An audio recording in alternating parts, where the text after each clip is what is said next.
Science is full of silly words. These are overly fancy words for simple things that we do. We even have a fancy word to describe our fancy words: jargon.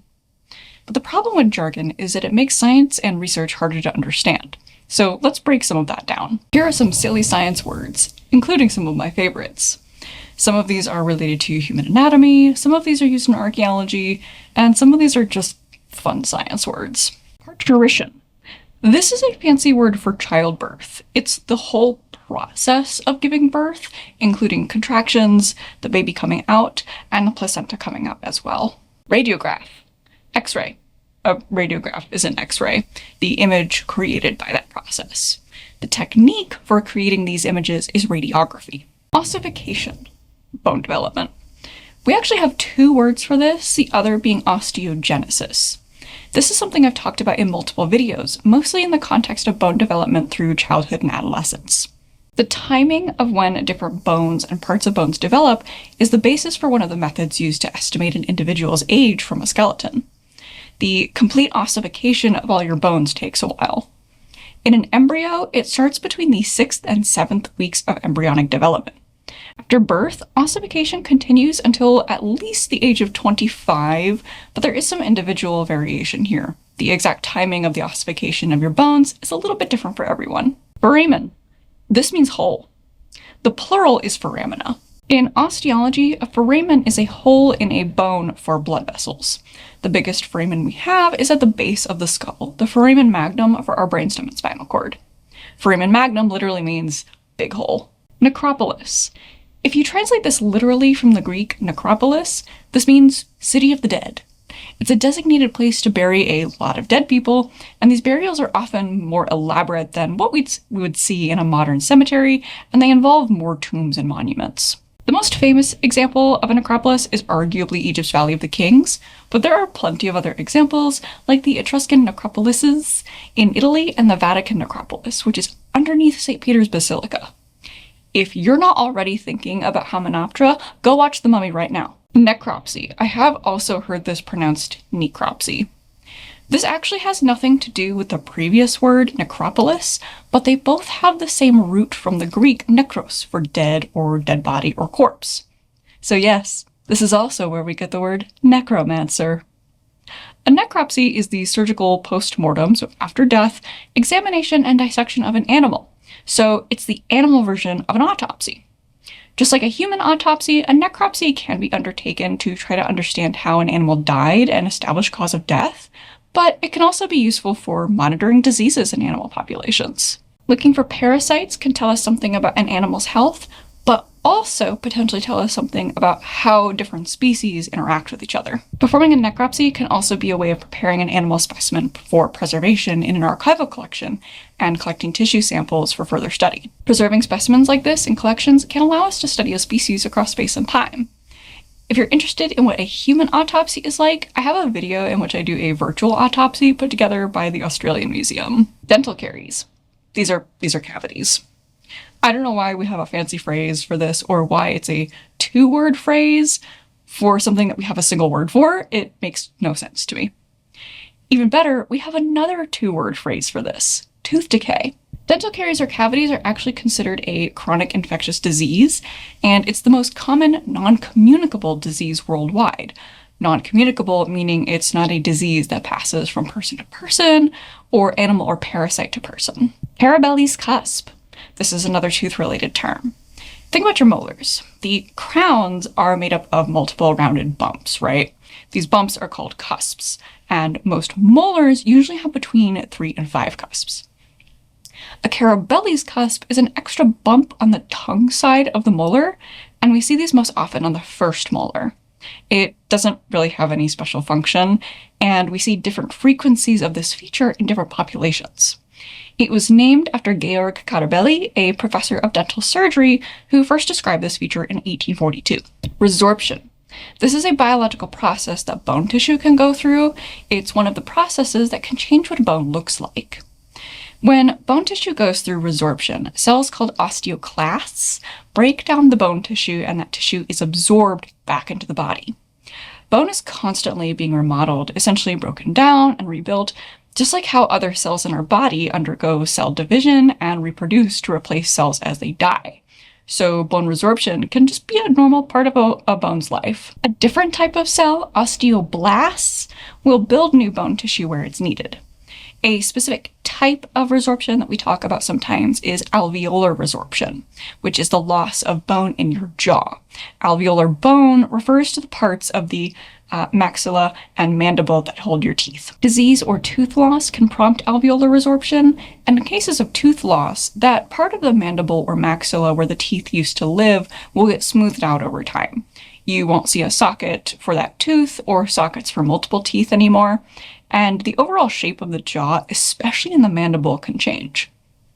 If you've had your wisdom teeth removed, alveolar resorption happened in your mouth. Did my channel just go from talking about French people to telling you about weird stuff in the human mouth? Yes. Congenital.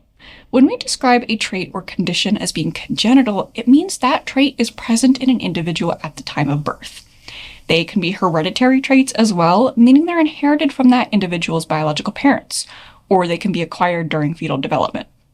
I actually had a congenital condition, superior oblique palsy in my left eye. Some congenital traits and conditions are benign, they don't cause any issues, but others can cause problems and complications that require treatment and that can involve surgery. A weird fun fact, when I was doing my master's degree, my advisor's area of expertise within the human skeleton was congenital defects of the hands and feet. Supersonic, faster than the speed of sound. I just think that's a cool word and wanted to include it. We've got nothing to fear but fear itself, not pain, not failure, not fatal tragedy. But the fear of fear itself has its own silly word, phobophobia. It's the fear of developing a phobia. Now go listen to The Weapon by Rush. Putrefaction, a scent that cursed be under cold dark dust. Putrefaction is the decomposition of organic matter. Microorganisms, including fungi and bacteria, break down that organic matter, and it doesn't exactly smell pleasant. Putrefaction happens as a process, and while it is part of the decomposition process, it's not exactly the same thing as decomposition. You usually need oxygen and particular putrefying bacteria involved in putrefaction, which you won't always find in every environment in which a body decomposes. The Latin word putrescere means to rot, to putrefy, to be in a state of decay. You can turn this into a singular imperative, a command, putresce. Putresco sum would be I rot. Crotavina. This is an animal burrow that has been filled in with mineral or organic matter from a different soil horizon, essentially a different layer of soil. Basically, a burrowing animal like a gopher or mole digs a tunnel, and over time, the tunnel will collapse and get filled in with topsoil. This can be a problem in archaeology and paleontology, where a site's stratigraphy, or how we interpret layers of soil, rock, and sediment, can influence how we interpret that site and what we find there. We actually had evidence of mole activity in the cemetery I excavated in Poland. We could see the color changes in the soil from where moles had dug their tunnels through graves. This means they might have disturbed those burials and moved smaller bones around after the coffins had decayed. Crotavina can also be spelled with a K because why only have one spelling?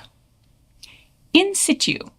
When an artifact is found in situ, that means it was found in its original place. As we excavate, we can take photos or create maps of where artifacts are, so we can create a record of where that artifact was found within a site. Let's get into my favorite silly science words with not just defining a term, but looking at the difference between two terms that sound similar. DNA sequence and DNA sequencing. A DNA sequence is the order of the nucleotides that make up DNA. These nucleotides are adenine, thymine, guanine, and cytosine, symbolized by the letters A, T, G, and C. Line those letters up in a specific order and you get a gene. So a DNA sequence looks like these letters all lined up next to each other. DNA sequencing is the process of our shiny machines reading that sequence, reading the order of those nucleotides in a DNA sample. After DNA sequencing, you can study what's in that sample through the next word on our list, bioinformatics. Bioinformatics is actually considered a subdiscipline of computer science and biology, and it's essentially using computers and systems to analyze biological data. This is actually a lot of what I do. I've spent more time coding than I have doing lab work because I have a lot of different computational tools or pipelines I can use to analyze my data. I do computational metagenomics for dead people. I run the DNA samples, full of DNA sequences, through the system, and the output will tell me something about the sequences, like, are they human? What species do those sequences belong to? Some of them have silly names like Kraken2, Picard, Malt, and Hops. So that's what I do. I talk to the supercomputer all day. If I'm looking at a skeleton, I do macroscopic analysis. This can be boiled down to, I looked at it and observed it with my eyes. Think about it backwards. The opposite of macro is micro, like microscope, but I'm not using a microscope, I'm using my eyes. I find this phrase especially silly because I find it in articles all the time. And finally, my favorite silly science word, aliquot. This is something I do in lab work with DNA samples. So first I need my tube with the sample, it's liquid, and I can use my micropipette to take a tiny specified amount of that liquid out of that tube and move it into a different tube. That is aliquoting. In my lab protocols, it's a verb, aliquot however many microliters, but can also be used as a noun. That tiny portion removed from the rest of the sample can be referred to as an aliquot. From there, I usually do something really specific with that aliquot, like add different reagents to it and run it through a specific machine, and I don't necessarily want to use my entire sample for that. Aliquot does have other definitions depending on the context, so it has other meanings in mathematics and real estate. I hope you found that interesting. Let me know in the comments what's your favorite silly science word. I would like to make a series out of this, possibly with videos themed to anatomy and osteology and others themed to archaeology. Big thank you to some people who suggested some of the words on this list. It is beyond time for scientists to unlock our word hoard, that's a Beowulf reference, and break down this jargon. Thank you for watching.